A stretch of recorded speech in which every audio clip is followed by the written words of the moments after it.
there an afterlife? Honestly, this is such a complex question that it's nearly impossible to answer, generally speaking, let alone in a 5 to 10 minute YouTube video. But this is something that I've been thinking about so much lately. And I've been watching videos of people who said that they've passed away and then the places they went to. And I do find it kind of comforting to know that there is something that happens afterwards. Now, I can imagine that if you're not a religious or a spiritual person at all, and you don't believe in anything that happens after death, then a loved one passing away must be incredibly painful. And obviously, this is totally the choice of each and every one of us, whether we want to believe in something that happens after, or whether there is some sort of life or a new dimension or a new universe, whatever there possibly could be. And here's something to those people that really are just not religious or spiritual in any way. You might not believe that there is a greater power than ourselves.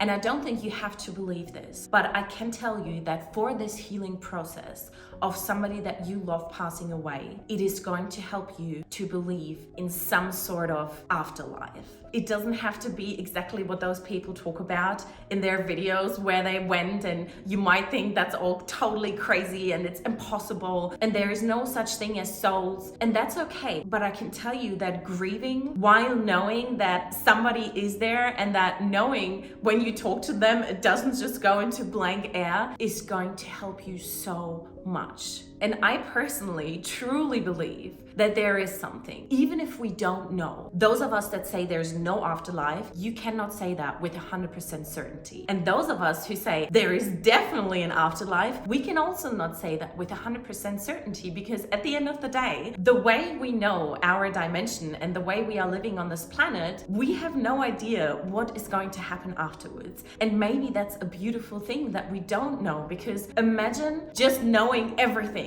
Imagine knowing there's nothing. I had this conversation with my friend whose dad also passed away when she was really young, because I started to doubt if there is anything, because you don't hear anything back and they can't send you letters and they can't talk to you. So you're really only relying on your own belief that there is something once they pass away or once we pass away. And she said that really believing that there is something is the only way in order to cope with this. Because sometimes when I think about the fact that there's nothing, it's so heartbreaking. It really tears me up thinking that there was nothingness. The body is dead and that is the end of it. That thought scares me. So instead, like with everything in life, you can choose what you want to believe. And I love to just think about how it would be. And I always tell my mom that I hope she has really nice food up there. And now in winter, I say, I wish that you have really warm clothes and lots of heaters because it's freezing out here.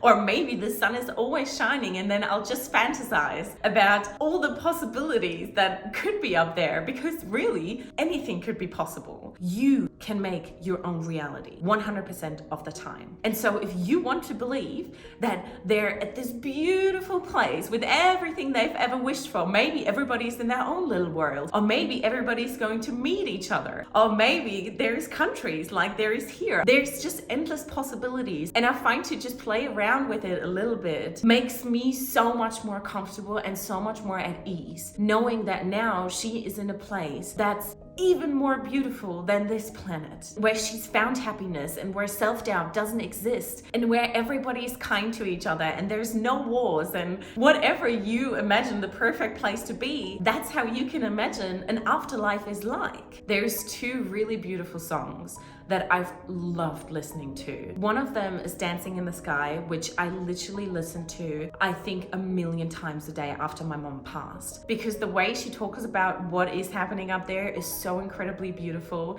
And I really hope that the question she's asking in this song is the way it is. And then the other one is by Pink, When I Get There. Just beautiful songs that have carried me so much through this process, because listening to them makes me believe in this so much more. And I really hope that you can find some comfort in this way of thinking, because I genuinely feel that it helps so much.